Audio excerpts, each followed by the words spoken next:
Nguyi ikaze udukurikiye kuri channel yacu Urugero TV and Radio Official. Amahoro y'Imana kuri wowe n'abawe, ndetse nkwifuza kugira imirimo byiza niba uri mu kazi, ariko kandi niba utari no mu kazi, reka nkwifurize kugubwa neza aho uri. Ushobora kuba uri mu biruhuko cyangwa se nta kazi ufite, kandi nabyo nkwifuze kuzabona akazi, Imana igucira inzira. Ni Urugero Radio online nanone, kuko ibiganiro byacu tubikesha kuba dufite na radio ikora kuri murandasi, ni internet radio, aho ushobora kujya kuri application yacu ushobora kujya kuri application yitwa Radio Box cyangwa se Zeno Radio cyangwa se MyTuner, unyuze muri Google app, hanyuma uka downloadinga izo application umaze kuzidownloadinga, ujya mu ishakiro cyangwa se ujya gusacinga radio yacu yitwa Urugero online radio, ubundi ukumva ibiganiro byiza n'indirimbo nziza. Ibiganiro turimo turategura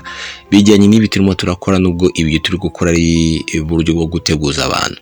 Reka rero nguha ikaze kandi nkwifuze kugira umunsi mwiza, igitondo cyiza, muri wa mwanya mwiza tubaha amakuru ari updates. Ni ukuvuga ngo tuba updatinga mu bivugwa ku isi no mu Rwanda. Reka mpere hanze y'u Rwanda, nze gusoreza mu Rwanda rwacu, aho ibivugwa bitandukanye, ariko byibuze hose magere. Reka niherere i Roma, aho Papa Francis arwariye mu bitaro bya Gemelli.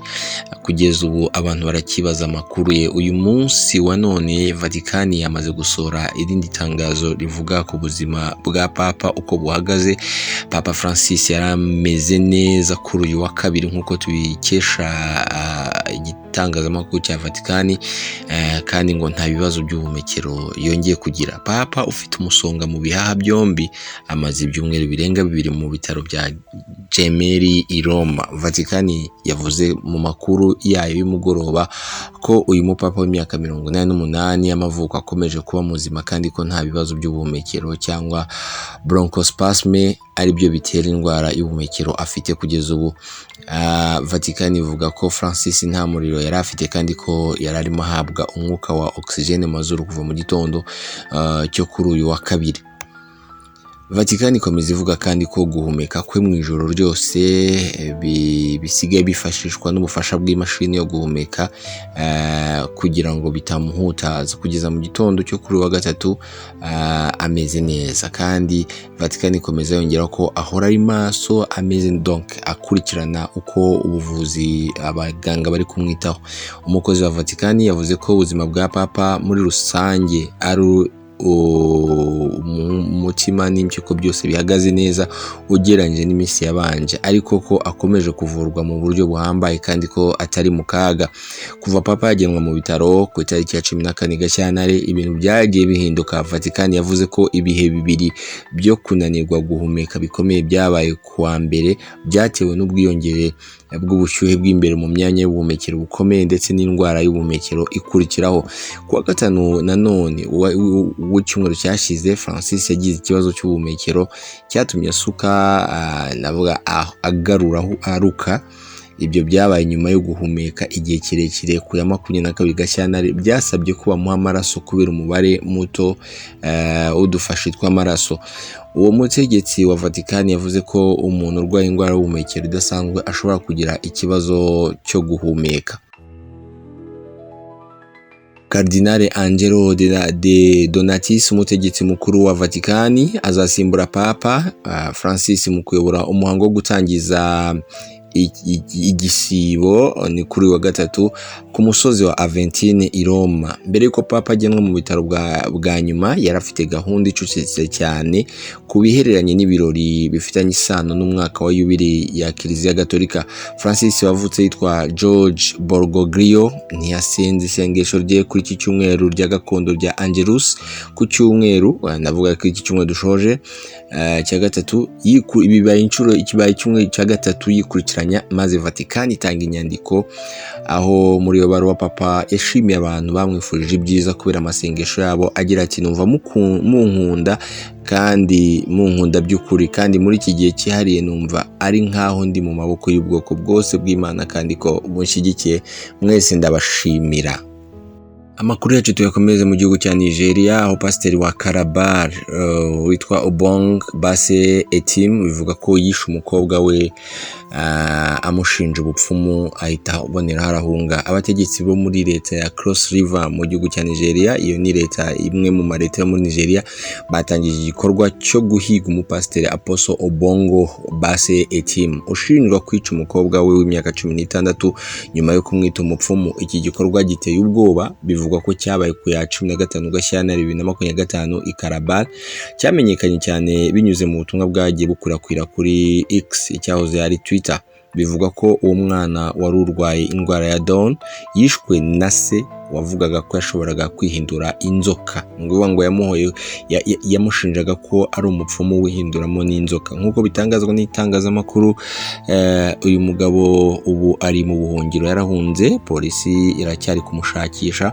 Umugore w'umupasiteri wari waratandukanyijwe n'umugabo waratandukanye n'umugabo we yahishuye ko umupasiteri yari yarigize nawe kumugira urugomo mu muryango, bikaba byaratumye ahunga akava iwabo. Nubwo batandukanye, yakomeje guharanira umutekano w'abana be. Nyuma y'iki gikorwa cy'agahomamunwa, ubu yasabye abanya-Nigeria gusaba ubutabera ku mukobwa we. Polisi iracyari kumushakisha cyane. Calabar yishe umwana w'umukobwa ubwo yari agiye mu bwiherero. Uyu mwana nta cyaha yakoze kigaragara cyatuma yicwa, n'umubiri we n'amaraso ye niko inyandiko ivuga. Ubuyobozi bwa polisi ya leta ya Cross River bwasabye abaturage gutanga amakuru yose ashobora gutuma ukekwa afatwa. Hagati aho, uru rubanza rwateye uburakari abatuye igihugu.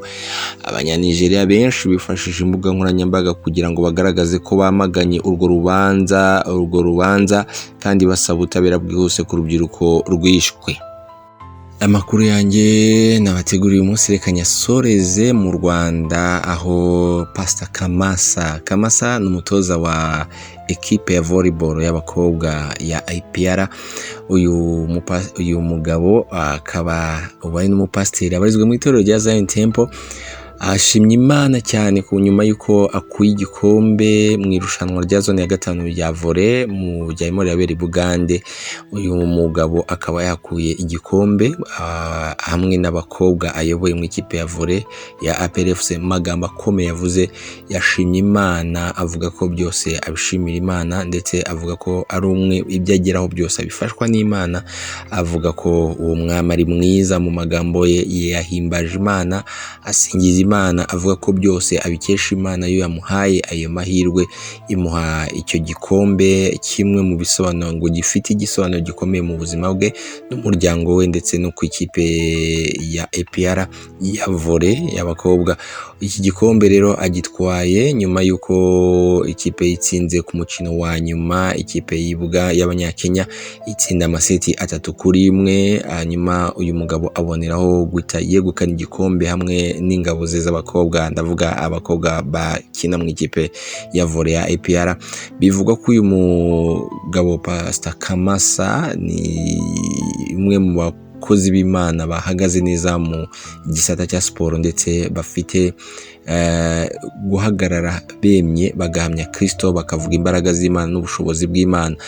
Pastor Kamasa turakomeza kumwita pastor kuko nubwo tuzi ko tutazi niba yarimitswe, ariko tuzi neza ko afite muri we ururimi rwatura kandi ururimi ruvuga Imana, ururimi rwamamaza Kristo. Ibi byose yavuze, yasubiyemo amagambo menshi avuga ko atazigera akorwa n'isoni kandi Imana iri mu ruhande rwiwe, kandi byose akora abifashwa ari umwe mu bagabo bafashwa n'Imana, atari kubwiwe, atari kubw'imbaraga ze. Si we wenyine rero mu gisata cya siporo dukomeje kujya tubona abantu batandukanye, harimo Kayiranga Batista, umwe mu batoza beza kandi yabaye n'umukinnyi mwiza muri siporo, n'umwe mu bakozi b'Imana. Uyu munsi yahagaze yemye avuga Imana. Hari Kasa uvuga Imana mu buryo bweruye, hari Eric Nshimiyimana, uyu we yabaye n'umudiyakoni. Aba bose tuzajya tugira igihe cyo kubagarukaho, tuvuge nabo ibi buryo bahamya Kristo mu buryo bwabo. Ariko ngiye biraneza cyane nk'umunyamakuru ukora ku giti cye, nezezwa kandi uhamya Kristo, nezezwa no kubona abantu nk'aba ngaba bahagaze neza mu kwamamaza Kristo. Reka rero dusoreze hano amakuru, mbizeze ko no mu kanya hari andi makuru menshi atandukanye turi bugende tugarukaho. Akangaka kari agace kamwe, ndaza kongera kugaruka nyuma mbageza andi makuru ari kuvuga muri Nigeria, muri Amerika n'ahandi hatandukanye. Haba harimo amakuru meza, hari n'andi makuru ababaza ariko akatuma tumenya aho duhagaze, tumenya n'itorero tubarizwamo, tumenya n'uko dukwiye kwitwara muri bino bihe bikomeye. Reka dusubire rero mu masaha ari imbere tubageza andi makuru nakagaruka. Mwami ni mwiza. Reka nkubwire, ijambo ry'Imana riravuga ngo kuko umwami Imana azantabara, nicyo gituma ntamwara, nicyo gituma ntakorwa n'isoni, kandi ngo azahagarara natwe mu bihe bikomeye. Rero twabonye ukuboko kw'Imana. Narakubwiye ubushize ngo I'm a man who helped by God. Yewe mfashwa n'Imana mu byo nkora byose, byo nakora byose ntatarimo ukuboko kw'Imana ntibyakunda. Rero ndabanza gushima Imana iduhaye kino gikombe. Abakinyi banje n'abashima, wabonye ko twatangiye dusa nk'abahuzagurikamo gakeya batinya guseriva, ariko nyuma bagezeho baratinyuka baraseriva, ko niyo konsinye twari twahanye ko tugomba gutinyuka tugaseriva, bakabura reception bakanirwa gukina hagati bagakina hanze. Noneho bakina hanze bloke yacu ikaza gukora, kuko abanyakenya benshi bataka diagonal. Tugerageza rero kwa avoidinga ko baza kwa